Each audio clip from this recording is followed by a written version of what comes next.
You've heard you need to put together a hurricane kit, but do you know what that means? We sent Danny Trainer shopping. When preparing for hurricane season, one of the first stops you should make is local hardware store or home improvement store.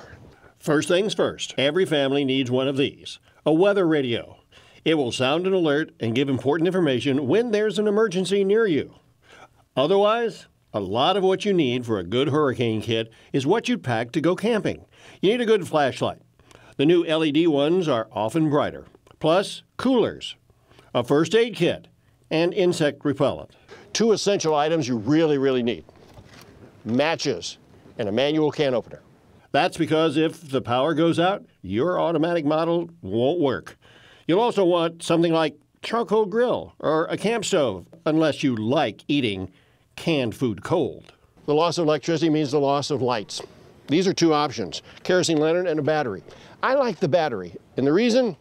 It's not an open flame, it's not a source of heat. To beat the heat, battery-powered fans come in handy. Of course, you don't want to forget the batteries. And this is a luxury item, a generator, but it can be worth its weight in gold, particularly if you're out of electricity for a week or two. If you do get a generator, read up on how to use it safely. You'll also need extension cords. Electrical tape is also a good idea, and duct tape can patch almost anything in a pinch temporarily. Well, we've made it through the hardware store. Now, the next part of our trip, we're going to the grocery store. You'll probably want to start in the canned goods aisle. Stuff like tuna. And make sure it's stuff that you'll actually eat. We're thinking non-perishable, something that doesn't need refrigeration, peanut butter. And don't forget the pets. They need to eat too. For both man and man's best friend, you need at least 2 weeks of food on hand, just in case. Water's an essential. You're going to need more than you think. This is an example of the amount of water needed for one person for 2 weeks. Remember the grill we talked about? Most grocery stores have charcoal on hand and lighter fluid.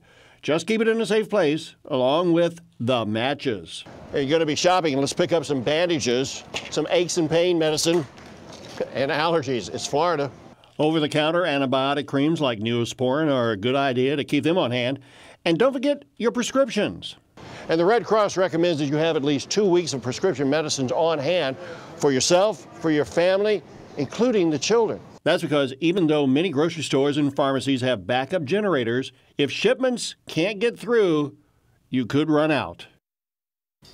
Yeah, great advice. Thanks, Danny. FYI, most of those hurricane supplies will be sales tax free. There's a sales tax holiday tomorrow through Sunday. For details on that, head to clickorlando.com/hurricane.